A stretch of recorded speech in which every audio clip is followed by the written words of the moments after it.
देखो class 10th math का crash course 6 number वाले सवाल। ठीक है, कुछ सवाल इससे पीछे कर चुके थे, 2 सवाल इससे पीछे वाले में कर चुके हैं। ठीक है, आगे के अब देखो। और ये सवाल बहुत ध्यान से देखना क्योंकि ये कई बार बोर्ड एग्जाम में आ चुका है। ठीक है, यूपी बोर्ड के एग्जाम में ये कई बार आ चुका है क्योंकि इस क्वेश्चन में थोड़ा सा लॉजिक लगता है। ठीक है, और जो क्वेश्चन होते हैं ऊंचाई दूरी के, उन क्वेश्चन से थोड़ा सा अलग है ये। क्या अलग है वो देखो। एक मंदिर की ऊंचाई 15 मीटर है, तो मंदिर के शीर्ष से सड़क के दूसरी ओर बने भवन का उन्नयन कोण 30 डिग्री तथा भवन के पाद का अवनमन कोण 45 डिग्री। यानी सड़क के एक तरफ क्या बना हुआ है, मंदिर जिसकी ऊंचाई 15 मीटर है, और दूसरी ओर एक भवन बना हुआ है जिसके शीर्ष का उन्नयन कोण और उसके पाद का अवनमन कोण कितना है, 45 डिग्री। तो सिद्ध करना है हमें कि भवन की ऊंचाई ये होगी। ये भवन की ऊंचाई हम निकालेंगे, ये निकल के आनी चाहिए भवन की ऊंचाई। ठीक है, भवन का उन्नयन कोण ये दे रखा है। ठीक है, अब ध्यान से देखो। सबसे पहले एक मंदिर दे रखा है, तो हम एक मंदिर लेते हैं। ये मान लो एक मंदिर है, इसकी ऊंचाई कितनी है, 15 मीटर। ठीक, अब यहाँ ध्यान से समझो। मोस्टली क्वेश्चन में क्या होता है कि ये जो पहले जिस भी चीज की बात हो रखी, चाहे मंदिर, मस्जिद, गुरुद्वारा, भवन, बिल्डिंग, मीनार, कुछ भी हो, पहले जिसकी बात होगी उसके बाद जो दूसरी चीज की बात होती है वो अक्सर छोटी होती है। लेकिन इसमें ध्यान देना, सड़क के दूसरी ओर बने भवन का उन्नयन कोण। अब याद करो उन्नयन कोण कब बनता है। उन्नयन और अवनमन कोण बताया था कि उन्नयन कोण तब बनेगा जब हम नीचे से ऊपर की तरफ देखेंगे, और अवनमन कोण तब बनेगा जब ऊपर से नीचे की तरफ देखा जाएगा। तो इसमें ये कह रहे थे उन्नयन कोण, यानी ये जो दूसरी चीज क्या है, भवन, उस भवन का उन्नयन कोण, तो मतलब यहाँ खड़े होके देखा जा रहा है तो यहाँ से ऊपर की तरफ बन रहा होगा। तभी तो यहाँ से अगर हम नीचे देखेंगे तो क्या होगा, उन्नयन नहीं होगा, तब अवनमन हो जाएगा। बस यही लॉजिक यहाँ पे समझ रहा हूँ। क्या करते हैं हम, दूसरी वाली चीज को छोटा कर देते हैं और वहीं से क्वेश्चन गलत हो जाएगा।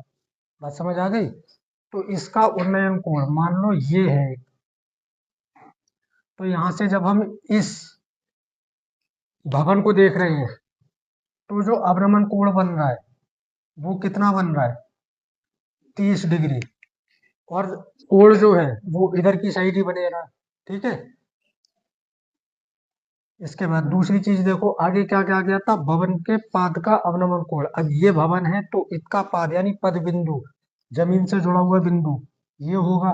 तो यहाँ से देखने पर इसका अवनमन कोण, अब यहाँ ऊपर हो गए हम देख रहे हैं नीचे, तो ऊपर से नीचे देखने की तरफ अवनमन कोण बताया, तो यहाँ अवनमन कोण बन रहा है, मतलब ये वाला कोण, ये कितना बन रहा है, 45 डिग्री। ठीक है, इसमें कोण इधर बन रहा है, इसमें इधर बनेगा, ध्यान से देखना। बस ये कंडीशन दे रखी है। इसके बाद इसकी हमें ऊंचाई बतानी है, किसकी, इस भवन की। तो इस भवन की ऊंचाई को हम क्या करेंगे, h मान लेंगे। ठीक है, अगर ये इतनी ऊंचाई 15 है तो ये भी 15 ही होगी, इतने में तो कोई डाउट नहीं है। अब हमें इतनी ऊंचाई भी चाहिए होगी, ये। तो अगर ये पूरी h है और इतनी 15 है तो इस पूरी में से इतना घटा दे, ये बच जाएगा। यानी h में से 15 घटा दे, सपोज करो ये 20 होती, तो ये वाली निकालने के लिए क्या करेंगे, पूरे 20 में से ये 15 घटा दो, ये 5 बच जाएगा। ठीक उसी तरह यहाँ पे 20 ना हो के h है तो h में से घटा दो, h-15, ये हो जाएगी। ठीक, अब आगे देखो, दो त्रिभुज हमारे पास बन गए। इसके लिए हमें आधार की जरूरत पड़ेगी, तो इसको x मान लेंगे। अगर ये x है तो जितनी ये है उतनी ही ये है, ये भी x होगी। ठीक है, बात समझ आ रही है। अब इसके बाद हमारे पास जो त्रिभुज बने हैं इनको नाम देंगे ए बी सी डी और ई। अब दो त्रिभुज बने हैं, कौन कौन से, एक तो ये त्रिभुज बन रहा है और एक त्रिभुज ये बन रहा है। एक एक त्रिभुज करके लेंगे। पहले 45 डिग्री अगर कोण वाला दे रखा हो तो पहले 45 वाला दिया करो, चाहे वो ऊपर हो या नीचे हो। ठीक, तो पहले हम 45 कोण यानी ये नीचे वाला त्रिभुज लिखते हैं। कैसे, त्रिभुज ए बी डी में बहुत ध्यान से समझना, ये कई बार आ चुका है पेपर में, 6 नंबर में आता है। ये क्या हो गया, आधार कितना, x, और ये क्या हो जाएगा, लंब कितना है, 15, क्योंकि ये कोण क्या है, समकोण। तो समकोण में नीचे आधार, ये लंब और ये कर्ण, कर्ण की तो जरूरत है नहीं। थीटा कितना दे रखा है इसमें, 45 डिग्री इस वाले त्रिभुज में, तो फिर इसके लिए लगा देंगे। लंब और आधार किस में आता है, tan में, तो tan थीटा बराबर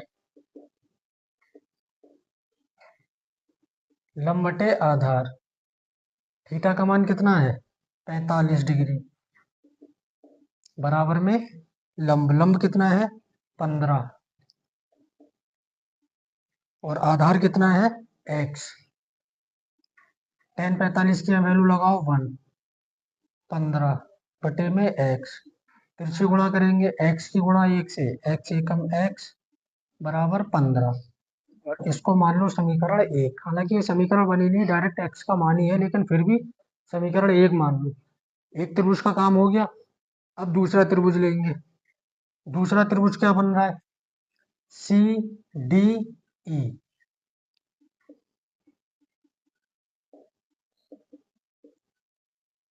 जो कोण होगा उसको बीच में रखना, कहने का मतलब डी बीच में रखना, सी और ये आगे हो जाए ये पीछे हो जाए तो उससे कोई फर्क नहीं पड़ेगा।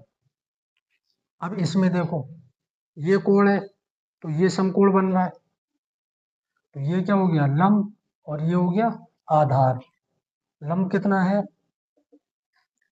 लंब ये इतना है, ये, और ये क्या है h-15। आधार कितना है इसमें x,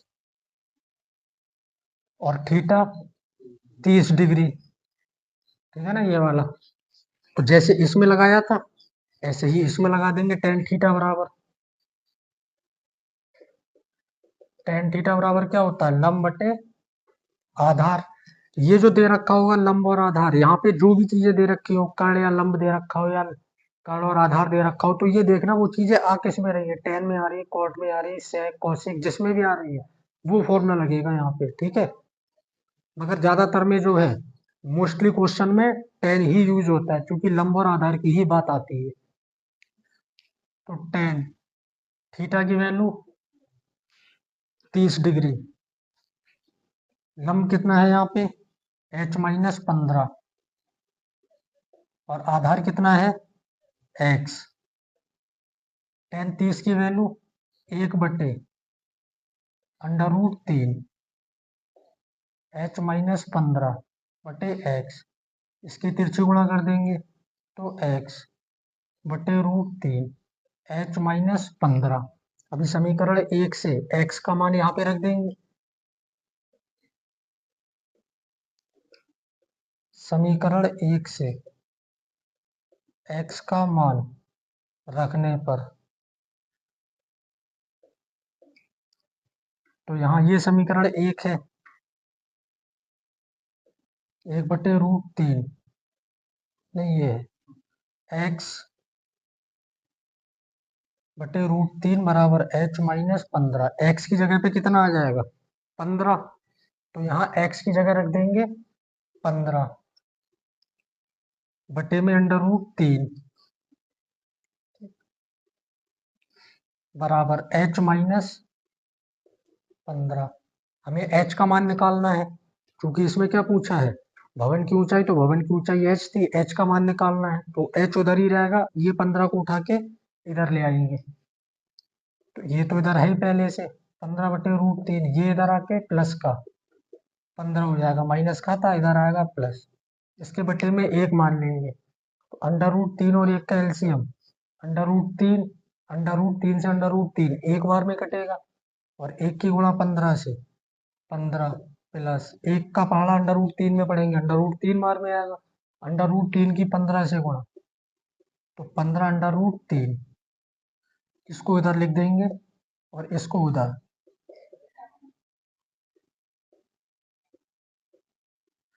ठीक, इतना काम हो गया। कहने का मतलब आंसर तो लगभग आ चुका है, बस आंसर एडजस्ट करने को रह गया है। अगर आंसर नहीं दिया होता हम इतना भी छोड़ सकते थे, पर क्योंकि इसमें स्पष्ट कहा गया है कि ऊंचाई ये सिद्ध करनी है, अब हमें ये आंसर बनाना है इसी से। अब ये आंसर जो आ रहा है इसमें तुम्हें दिख रहा है अपॉन में √3 नहीं आ रहा है। अपॉन में √3 आ रहा है? नहीं आ रहा है। तो √3 से इसमें ऊपर नीचे गुणा कर देना। तो जैसे ही हम इसमें √3 से ऊपर नीचे गुणा करेंगे तो ये 15 की गुणा √3 से कितना हो गया? 15 √3। यहाँ 15 √3 की गुणा √3 से 3, √3 की गुणा √3 से 3। ठीक। अब इसको ध्यान से देखो, इसमें भी 15 और इसमें भी 15। अभी तो इसके बीच में गुणा है तो इसकी गुणा कर सकते हैं, लेकिन जब दोनों में 15 स्पष्ट दिखता है तो इस 15 को हम क्या करेंगे? कॉमन निकाल लेंगे। ठीक है। और जब इस 15 को कॉमन निकालेंगे तो उधर जो बचेगा वो लिख देंगे और बाकी इधर फिर देखेंगे जो कटेगा उसको काट देंगे। यहाँ से 15 कॉमन आया तो √3 बचा, इधर से 15 कॉमन निकल गया तो 3 बचा केवल, और बटे में कितना है? 3। 3 से ये गुणा में 5 बार में कट जाएगा। h बराबर 5 √3 प्लस 3, यही हमारा आंसर हो जाएगा। ठीक। 5 ब्रैकेट के बाहर, अंदर 3 प्लस √3, यहाँ √3 प्लस 3 प्लस में है, आगे पीछे होने से कोई फर्क नहीं पड़ेगा क्योंकि प्लस में जोड़ना ही है। कोई पहले जोड़ो कोई बाद में जोड़ो, उससे कोई फर्क पड़ना है? कोई फर्क नहीं पड़ना। तो ये क्वेश्चन बिल्कुल ध्यान से करना है। बात समझ आ गई? कितने नंबर का आना है ये? 6 नंबर का। नोट करो इसको। देखो सवाल नंबर 2, अभी जो पीछे सवाल कराया था ये उसी सवाल के ऑप्शन में, ये पेपर में आया था तो उस वो सवाल करना था या फिर ये करना था, दोनों ऑप्शन में थे। तो अभी देखो दूसरा, ये भी बिल्कुल उसी के जैसा है, जैसा भी पीछे के बिल्कुल सेम वही है, बस थोड़ा सा चेंज है। क्या कह रहे हैं? एक भवन के शीर्ष से एक मीनार के शीर्ष का उन्नयन कोण कितना है? 60 डिग्री। किसकी बात हो रही है? एक भवन की।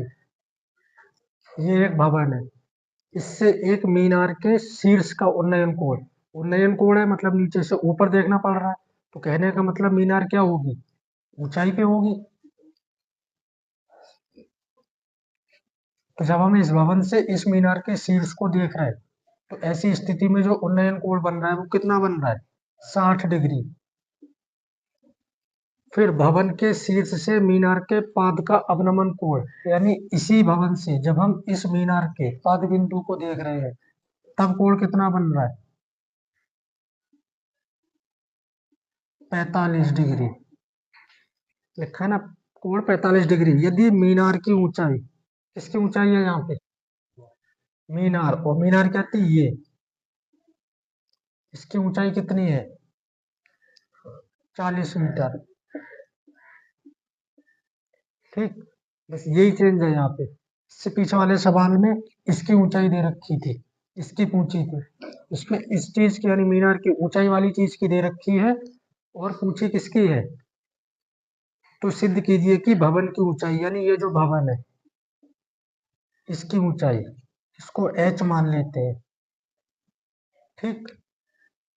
ये h हमें फाइंड करके निकालना है, इसकी वैल्यू हमें बतानी है कि h कितना होगा। अब देखो इसके लिए, इसको मान लो x, अगर ये x तो ये भी x, दोनों सेम है। ठीक। ये पूरी ऊंचाई कितनी है? 40। ये कितनी है? h। अगर ये h तो ये भी क्या होगी? h ही होगी इसके बराबर। पूरी 40 तो ये कितनी हो जाएगी? 40 में से ये h घट जाएगी।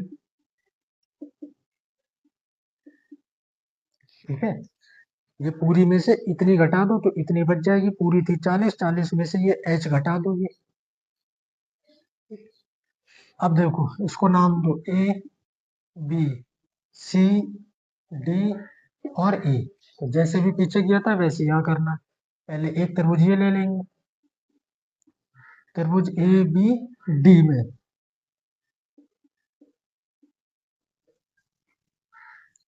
ठीक है।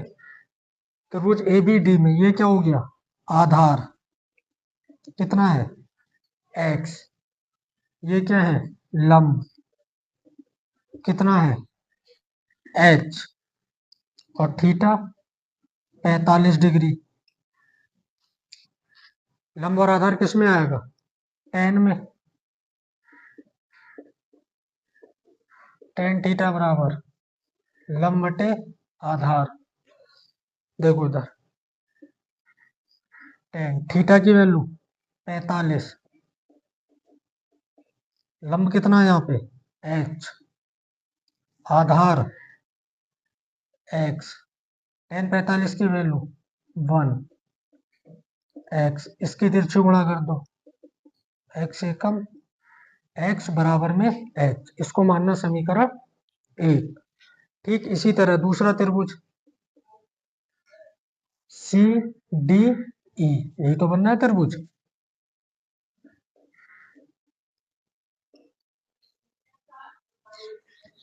तो त्रिभुज सी डी ई हो गया, ठीक है।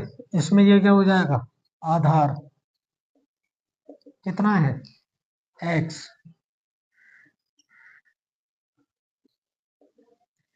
इसके लिए लंब ये कितना है, ये 40 माइनस एच। और थीटा कितना है यहाँ पे, 60। ठीक, इससे पीछे वाले कोण में, सवाल में कोण कितना था, 30 डिग्री। बस कोण चेंज है और थोड़ा सा ये चेंज था बस। अब देखो, जैसे यहाँ लगाया इसमें, वैसे ही इसमें लंब और आधार किस में आएगा, टेन में।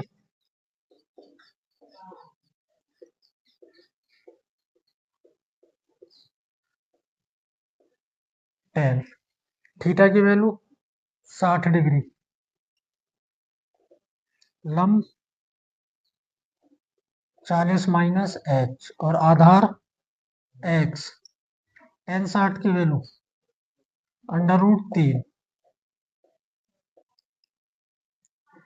हमें मान किसका निकालना है, अब देखो यहाँ पे समीकरण एक से x बराबर h है, यानी x के बराबर में h है और h के बराबर में x है। अगर कहीं x है तो हम वहां h लिख सकते हैं, और कहीं h है तो हम वहां x लिख सकते हैं। ठीक है, जैसे मान लो 10 रुपए का नोट और एक 10 रुपए का सिक्का है, तो दोनों बराबर, चाहे 10 रुपए का नोट दो या 10 रुपए का सिक्का दो, उससे कोई फर्क थोड़ी ना, दोनों बराबर है, जो इच्छा है वो दे सकते हो। वही कंडीशन है, यहाँ दोनों बराबर है तो जो चाहे वो यूज कर सकते हैं, पर यूज किसके हिसाब से करेंगे, सवाल के हिसाब से। सवाल में क्या पूछा था, भवन की ऊंचाई, और ऊंचाई क्या थी, एच। तो हमें एच का मान चाहिए, मतलब एच यहाँ रहना चाहिए। तो हम एच की जगह वैल्यू नहीं लगाएंगे, एक्स की जगह लगाएंगे, क्योंकि जिसका मान निकालना है वो सवाल में रहना चाहिए। फिर जिसका मान निकाल रहे हो अगर वो ही नहीं रहा तो फिर फायदा क्या, बात समझ रहे हो, वही कंडीशन लगाना है। तो क्या लगाएंगे, एक्स की जगह पे एच रखेंगे।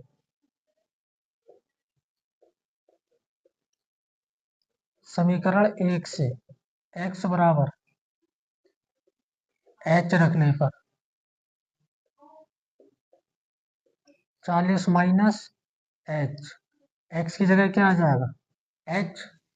इसके बाद इसकी तिरछी गुणा हो जाएगी, तो एच की गुणा √3 से √3h।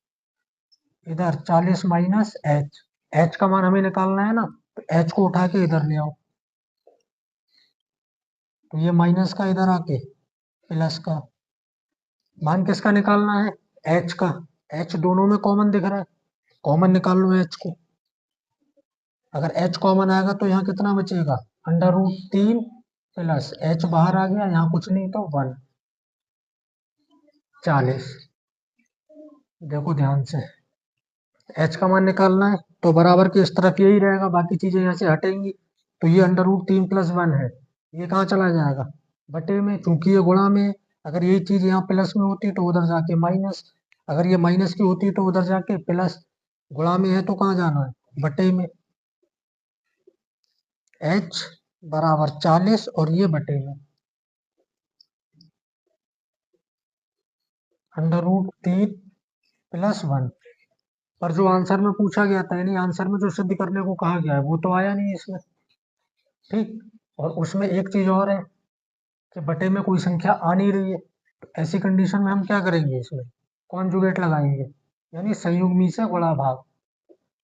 √3 + 1 है, इसका अपोजिट साइन √3 - 1 और √3 - 1, यानी ऊपर गुणा नीचे भाग, दोनों चीजें लगाएंगे।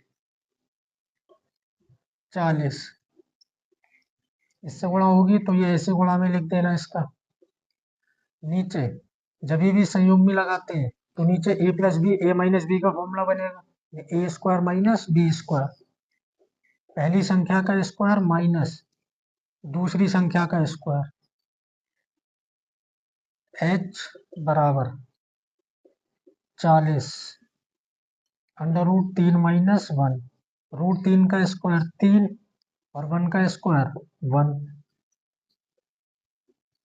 40 √3 - 1, 3 में से 1 गया 2, ये गुणा में है तो ये 2 से कट जाएगा, 2 दूनी 4, ये 0 ऐसे ही, यानी h बराबर 20 √3 - 1 तो हो जाएगा मीटर। ठीक है, यही सिद्ध करने के लिए कहा गया था कि इसकी ऊंचाई कितनी होगी, 20 ब्रैकेट में √3 - 1 मीटर ऊंचाई सिद्ध करनी थी, जो कि सिद्ध हो चुका है। नोट करो इसको।